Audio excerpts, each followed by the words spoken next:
Welcome back to Two Cooks in the Kitchen. Today I'm making turkey enchiladas, and I'm using the sauce that Matthew prepared here recently. It'll be a first time for us for having that sauce. So the important thing to know is that some people do their enchiladas differently. Like me. Like, well, no, I mean like she won't let me do it. You've never made but I was taught by an Italian lady who was a really good cook, and I don't make them exactly like she does anymore because I married somebody that knows how to elevate almost everything with fancy sauces. So here's what we're gonna do. I'm gonna start with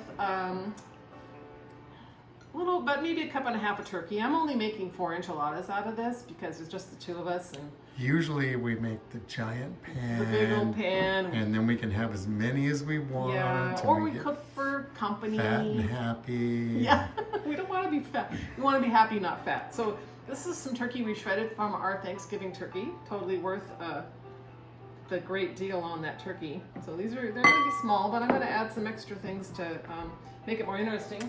I sauteed some chopped onions, and I actually used a little bacon fat. I cheated because, you know, elevate. Nothing wrong with that. Nope. We didn't have any turkey fat. No turkey fat. An easy way to do this is to chop up your onions and put them in a bowl, put a little dab of butter in there, and zap them in the microwave for like a minute and a half or something. If you want, it's easier. Sometimes. Oh, I guess I made it all. What am I doing? But you definitely want the onions cooked ahead, right? Yeah, a little bit. They don't have to be entirely cooked, but you don't want to put raw onions in there in case they don't cook properly. And then I have what is that? That's probably about a cup of cut up poblanos. We also always freeze poblanos like crazy. These are actually from 2020, so the last year's. There's some beautiful locally farmers market poblanos from Dean. Then I'm going to add some olives. I'm going to save some of these for later to put on top to make my my whole dish look pretty. I like sliced olives. You can use whatever you prefer. I'm going to use a little bit of sour cream in here because I just like the inside to be a little creamy as well. So we'll put some of that in there. Then we're going to kind of do this the rest of this by eye. So here's Matthew's. Don't move that. I know, it's a giant. It's been making a mess. Hey, it fit. That's what counts. So this is the enchilada sauce that Matthew made. We have a video for that you can watch. And I'm just going to put a little of this. Oh, that went fine. Yep. Mix this in here. I think I'll start with about 1.5 scoops of that. What is that? Maybe I don't know how much that was. You might be getting close to a cup. Something like that. So I'm going to blend all this in here like this. I'm going to add some cheese in a minute. It's easier to mix this up now. So that sour cream makes it kind of a creamy filling. You don't have to use it. You can go no, what's the word? Dairy.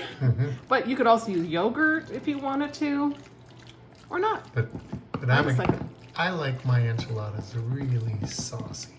Saucy, like you like your women? Yeah. Kelly likes hers a little less saucy. But this part, I do like it to be like that. So look, that looks really good. It looks delicious. It's gonna be good. Okay, so now, I'm gonna add a little bit of cheddar to this. This is some sharp cheddar. You know, we buy the big blocks of it and then shred it ourselves. It's just it's a better quality, I think. And then I freeze it in these bags. We use a lot of cheddar around here, so we'll mix some of this in.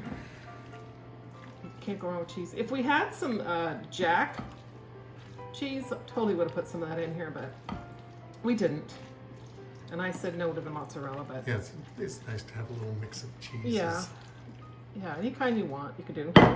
Okay, so there we have that. You don't want to mess with the cheeses. Now I might put more cheese in here as I assemble these little guys. Let's see now. So I usually set up sort of an assembly line here. Don't need these things. So on my counter here, I'm gonna just lay out my tortillas. Usually I think I generally end up with about 7 or 8 if I use a 9x13 pan. But we're just gonna go with 4 today. And this just seems easier because I have all this filling and I wanna use a spoon that works maybe. These are not good scooping spoons. So I'm just gonna put some in the middle here and try to do this sort of evenly. It's a lot of filling. Whoops, it's messy. You're not messy. So we've also done this with chicken. You can do enchiladas with ground beef, or maybe you have some pulled pork that you made. Totally mix it up. And we've also used other sauces like mole. Oh yeah, is really, really good. Colorado's my favorite. And we have videos for all of those. But we're gonna be happy with this red enchilada sauce. It's like a cousin of Colorado sauce, but oh man. These are gonna be fat. Okay, it's perfect. Almost got it all. Get out of here. Go away. I don't want to waste anything. All this precious stuff. This is actually going to be a super inexpensive meal because of the that turkey, and it just isn't a lot of expensive ingredients. Look at that fat one. So I want to line these up as much as I can in here to fill them up evenly. Plus, I'm just kind of a weird perfectionist, so. Okay, now, got all of it off. Now, I'm going to rinse my fingers off here a little bit. Because I want to put a little bit more cheese down the middle of that. I don't know why, I just think I should. Oh yeah. They need more cheese. Cheese of goodness. You see what I mean? Super big. Yep. Oh, and also, you know, use your choice of tortillas. I've just always used flour. I think corn would be absolutely delicious. They're a little trickier. And also some people like to dredge their tortillas through sauce first. Some people like me. Well, I can see doing that, but I don't know why. I mean, we got sauce in here and we got sauce in the dish, so we're actually putting this in 2 dishes. Get them more saucy. Kelly likes her enchiladas to have a little crispy on the outside. Yeah. And I like my enchiladas to be just Soggy. soaked in sauce. I like the sauce, I just don't like them like the next day when they're so soggy. All right, so what we're gonna do is, first, always, same thing when you make lasagna, always put some sauce in the bottom. And that really helps keep it from sticking. I did spray these with some cooking spray first. This one's gonna be mine, so I'm not gonna really put it as, I'm gonna kind of do it this way, I think. Okay, now for this part, just gonna hope for the best. I'm not rolling it like a burrito or anything, just like this. And I'm gonna shove it in here, oops, with the fold down. These are gonna be really good. Oh, uh-oh. Oh, you lost it. I did. That one needed it some more anyway. Did it? Okay. Yep. Okay. Oh, look, I'm gonna have plenty of room. You're putting the fatty in the other one, huh? Oh, yeah. Yeah. So I'm gonna leave a little space on this one because Mr. Soggy there. I see how you are. I know. Why not, right? Yeah. Oh, because you'll probably have a second. I didn't realize I was doing that. Come on. Mm-hmm. All right. Sure. Whoop. Okay.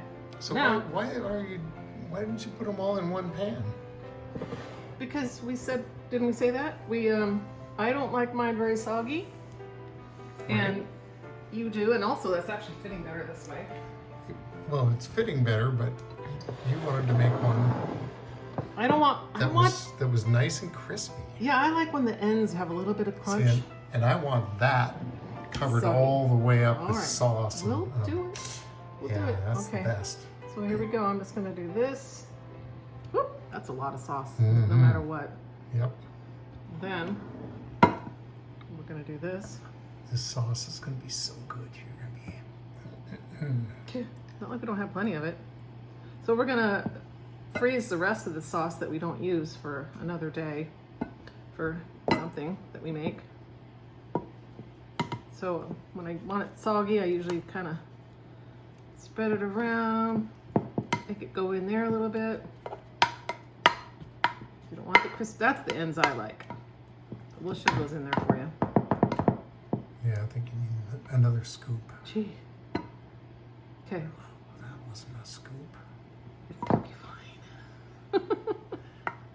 See, we have different enchilada making strategies, and I don't ever get to make mine because No. Miss Kelly likes her enchiladas like she likes them. A certain way. Okay, so now I'm gonna just make them look a little pretty for when they bake. Let's see, how long do we cook these? This stuff is not cold really, so we could put this in the oven for 350. You could do it two ways. You could cover with foil and cook them for, you know, like half an hour like that, and then take the foil off and cook them until they're a little bubbly and a little brown. Like, that's the good thing about having this little bit of tortilla there, is when it starts to get brown and bubbly for the insides. I think it's going to be like 40 minutes, right? Probably not that long, yeah. It's mostly just kind of looking at it. We'll be able to let you know how long it takes. So, oh, that was beautiful. Look at that. Olives keep falling off. I want them up here.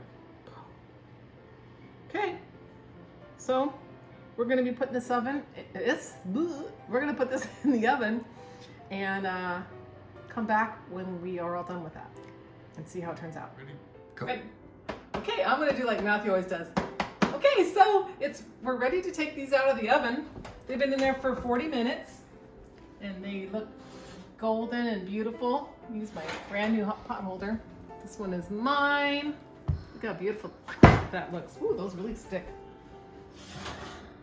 And here's Matthew's dinner. Look how that turned nice and black.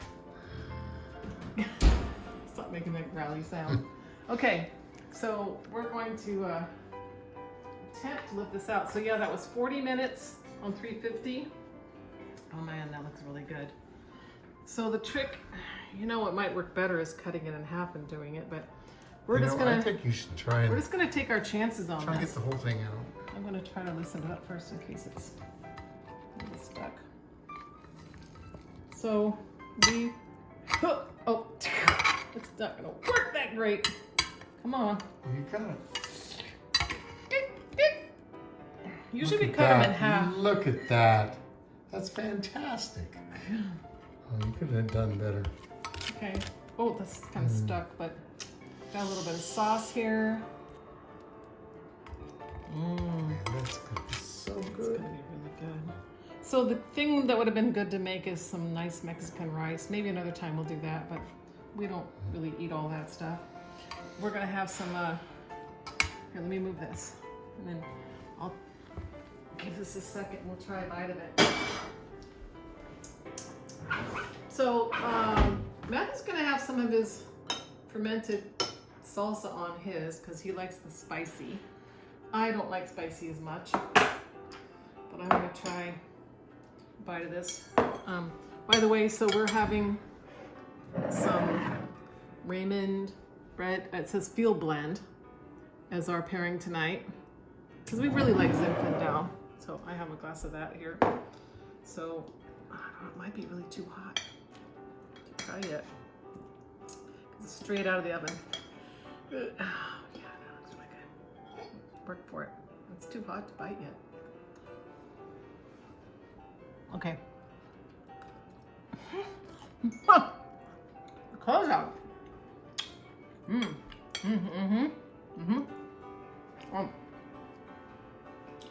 Oh my gosh, so the sauce makes the whole deal.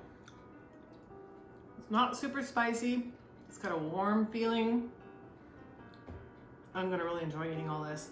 I might want a little dab of sour cream on here. I think so. I think that just because I just love sour cream, and that really makes a little change to that. We're gonna have a side of broccoli on here and call it a day. So there you go. That's enchiladas, the cook's way. Thank you for watching Two Cooks in the Kitchen, and we'll see you next time.